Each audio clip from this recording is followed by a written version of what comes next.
My name is Paulina Bryan. I'm from Orange, New Jersey. I'm a CEO and founder of Live Lawyer app. My son Jordan had purchased a new car, and he kept calling me and kept getting stopped by the police. And he would call me all the time like, "Ma, the cops keep stopping me. I don't know what to say." And I replied just out of frustration, "Too bad you can't Skype a lawyer." And I was like, well, maybe you can Skype a lawyer. So I started the process, went to my patent attorney and started getting the process together for Live Lawyer app. That's how I came up with the idea. Live Lawyer app is an app. If the police stop you, you push my app. A lawyer will come on via a Skype-like or FaceTime-like feature. You'll get represented immediately. It will also ping your selected contacts, letting them know where you're located and that you've been stopped. And then my last phase is going to be voice activation. Because what if the police tell you can't touch your phone? Right. Say Live Lawyer app, automatically pops on and everything gets saved to the cloud. Jean Marie Lugo says the joke sealed her vote for Harris. With the comments that happened yesterday, I finally said, no, I have to be in the right side of the history. She has lived in Philadelphia for 20 years and was leaning towards Trump until the comments. Why did that make you decide on your vote? I think it was not respectful. And yesterday I said they're making fun of us in our faces. Puerto Rico is not a trash can or a garbage island in the middle of the ocean. Puerto Rico is more than that.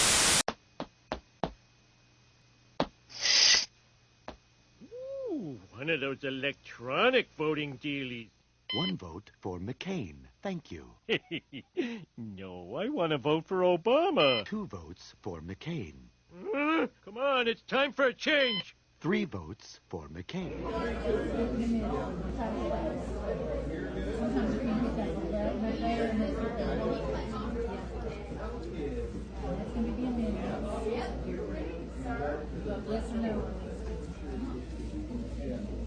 My complaint of the day. Yeah. And what's your complaint of the day? Do you know what mine is? It's trains and people and men. I think, yeah, like men not wanting... It's like the battle of the sexes when it comes to seats on trains. Yeah. I've noticed that men don't really want to be getting up for us anymore. They don't. Or they pretend you don't exist. They don't even get up for pregnant women. Yeah, it's really bad. It's really bad. Like, bring the real men back. How can you see me standing and you're sitting? It's so bad. You're a man. Hello, Mayor Johnson. I have one thing I want to say to you.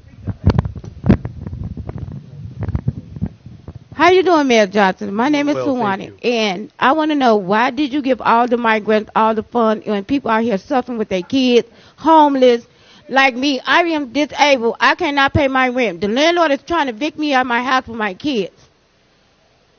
I've been calling down here telling complaints about what's going on in my building. People been getting stabbed, everything in my building. I have 2 disabled kids, and I'm very struggling paying my rent. And I've been making complaints about the building. All I get, closed, case is closed, case is closed. I can't get no help to get out the building. I've been talking to Jeanette Taylor about what's going on in the building. I cannot get no help to get out that building with my kids. I'm living around drugs head, crackheads with my kids, and I have 2 disabled kids. I don't understand you. Then you gave the migrants all their funds, and they walk around up and down King Drive selling stuff when other people need stuff too. I don't understand you. You gave them that funds. They over there selling drugs and everything over there on King Drive. They over there stealing out the stores and everything. Stealing out stores that we need in the community. You sitting up and gave them migrants all that fun with people sleeping on the streets. You wrong for that. You need some help. Has followed the money trail tied to Chicago's migrant mission. Total spending now tops more than $400 million. Now, despite the creation of a city spending website, it's still not exactly clear where all of that money has gone. In this follow-up report, investigative reporter Bennett Haberly uncovers some new information not shared by the city. Consider these numbers. More than 6,000 people still live in city-run migrant shelters. That means costs are still adding up. Since August of 2022, the city of Chicago has spent more than $400 million, according to the city's spending website. Nearly $253 million went to one private company, Kansas-based Favorite Healthcare Staffing, which staffs the shelters. Another $76 million went to Equitable Social Solutions. That company partnered with another called ReloShare, which helped identify and sign lease agreements with property owners of the buildings that eventually became the migrant shelters. That's where a number of those leases are. But when we asked the city months ago for copies of these lease agreements, we were given just 9 out of 27. The use of these private companies has helped mask from public view where the public dollars have flowed. What we didn't know until now is how much the property owners of the migrant shelters were earning. But thanks to a new lawsuit, we're being provided some more clarity.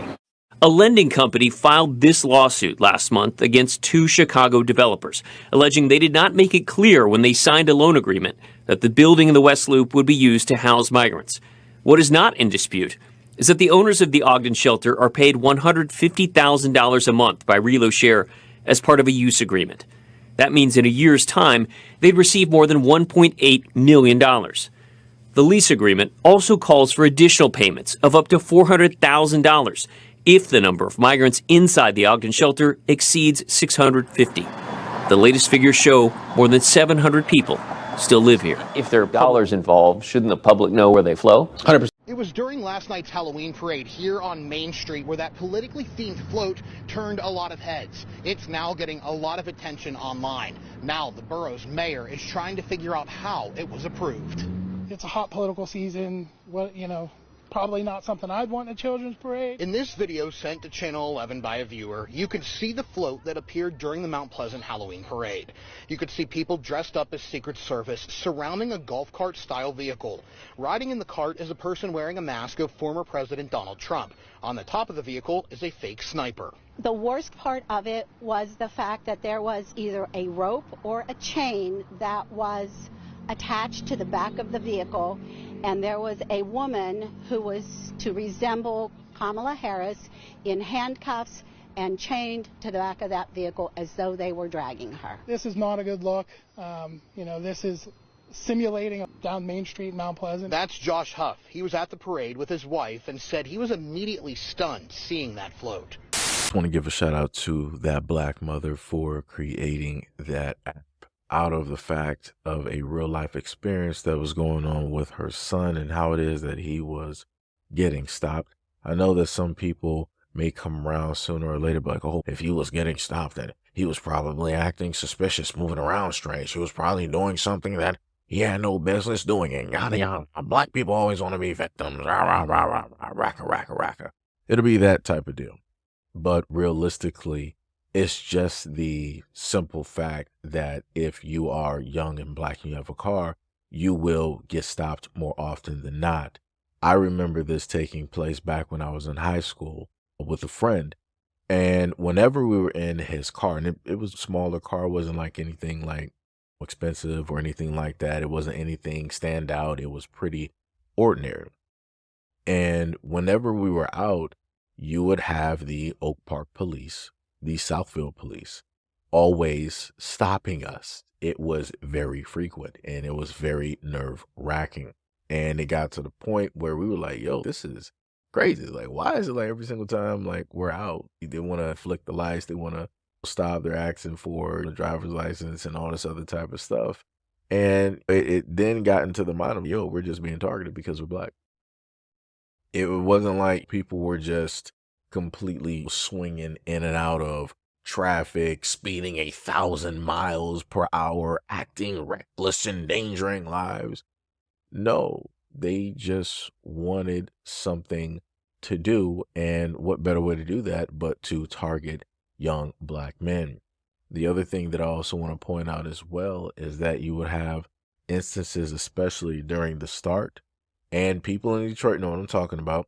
And if you've been through Southfield, Royal Oak, Oak Park, you know that when it gets to the end of the month to the beginning of the new month, police magically want to start doing their job. For whatever reason, every single cop that you've never seen before automatically wants to be out in their patrol car. And now they just want to stop you for anything. I stopped you today, right? Your back tire was too low. You might want to get that checked out. here's a ticket, and there's a gas station right there. You may want to put some air in it, and you can pay this ticket down at the courts. It's crazy type of things. And specifically, I'm going to just reiterate this again.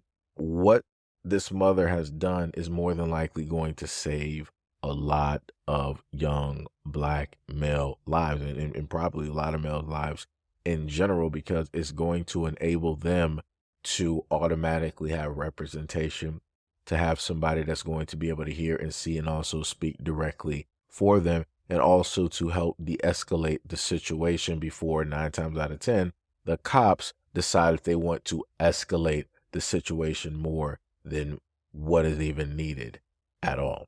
Again, shout out to this mother. For the next video, those out there in the Latin community and many others, we've tried to, as Black Americans, we've tried to tell everybody that just because you think that you fit in, that's just because people allow you to sit directly at the dining table, to come directly through the front door, because they're giving you money, because they're highlighting you, it doesn't mean that you belong. It just means that you're important enough and usable enough at this moment in time for them to actually treat you a certain type of way, just enough to make you feel so special that you're going to do their bidding directly for them. And again, Black Americans have tried to tell a lot of people this, but people don't understand it up until it's time to understand.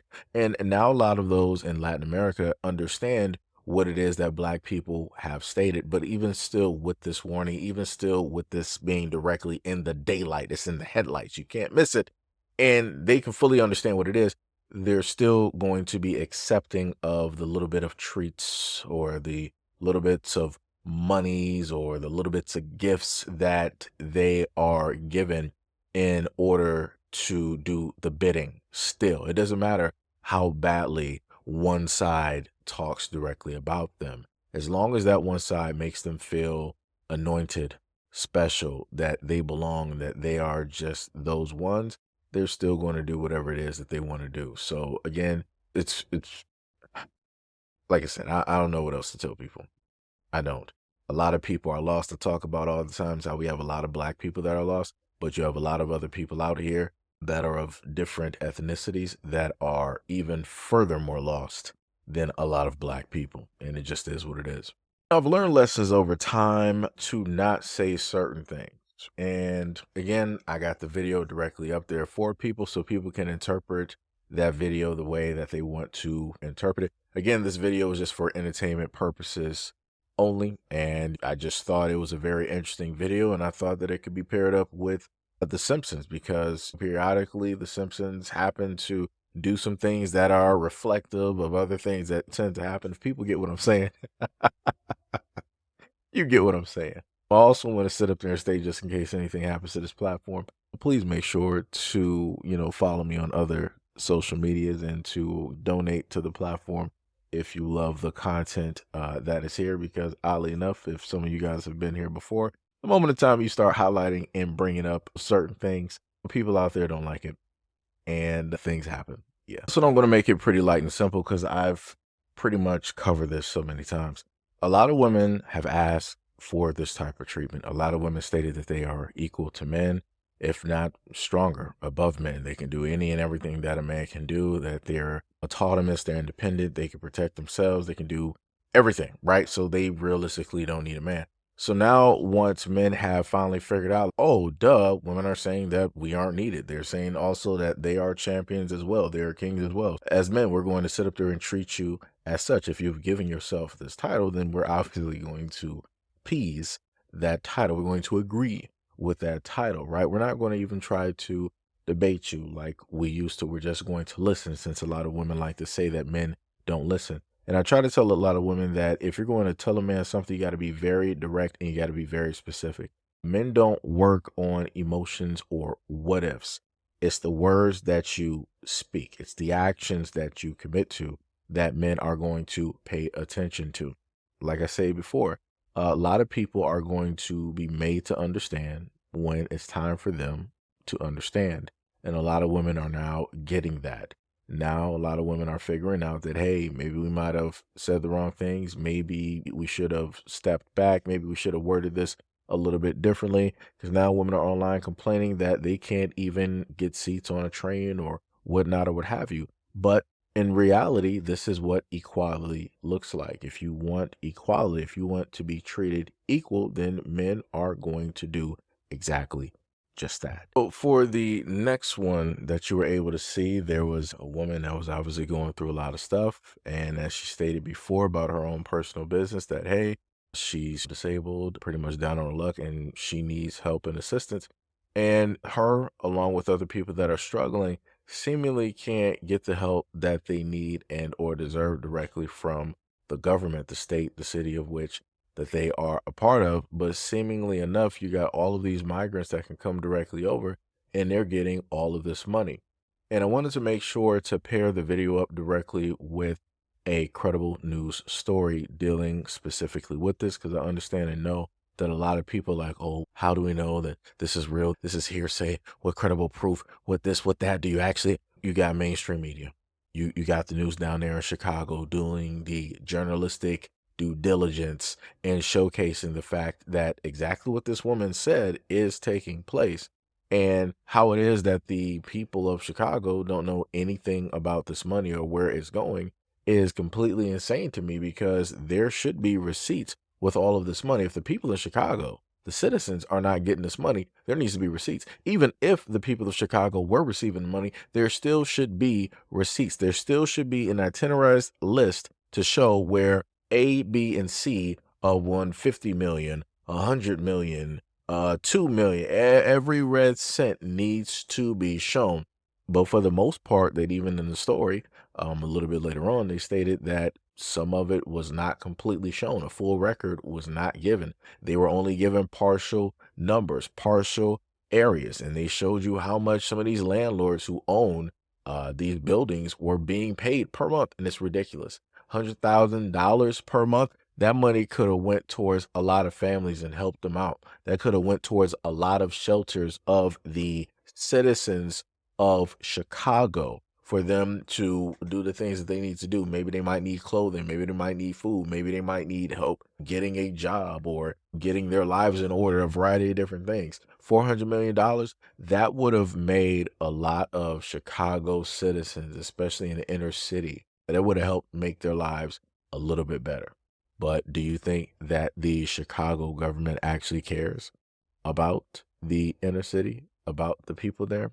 No. And they're obviously telling you and showing you that in a multitude of ways. There you have it. These are people that obviously have selected their candidate, and they're telling you in so many words how it is that they love their candidate and how it is that they feel negatively towards the other candidate. The moment in time that you have, quote unquote, true Americans feeling a certain type of way, being thrown off, and they're actually vocally saying this, what's a problem? You know that it's getting a little bit too out of hand, even for some of them to try to turn a blind eye to not to, in a sense, want to speak up directly about it and call it out. Like I said before, it is what it is. And you have a lot of people out here that feel that, hey, I know my candidate is great. My candidate is this, that, and third, and yada. That's great. But do you also know the supporters? Do you know the people that agree? Do you know the people that follow? Do you know and understand any of that? Again, some people will be fine with you as long as you go along with what it is that they want you to do for them. In the moment in time that you are of no further use, it is now game on. It is now open season. And that is clear cut what you are looking at. That is clear cut what they are trying to deliver in front of a lot of people. They're sending out a message, and it's not even vocal. They're sending out a very easy message of the visual kind. This is something that all of those families around there, including the kids, are able to see and interpret. So again, when I sit up there and tell you that these types of things, people are indoctrinated, they are taught, this is a part of the ecosystem. This is what a lot of these families believe in, what a lot of the parents teach, what a lot of the grandparents still teach, exactly what it is that I say. And again, the news is clear cut showing you what it is. This is America. But anyways, much love, respect, and appreciation to any and all who came by to even look at the video, listen to my voice, and see me, sorry, not see me, but hear me go over my opinions about a lot of the videos here. Again, if you like these types of videos and you enjoy these types of videos and the way that I put them up, let me know by hitting the like button and also leaving a comment down in the comment description below. And I also want to give a special shout out to any and all of those who have supported the platform over time by way of donation. Much love, respect, and appreciation for any and everything that you do, because I wouldn't be able to do what it is that I do every day without people like you. So again, love you guys a lot. Appreciate you guys, and I'll catch you guys on the next video.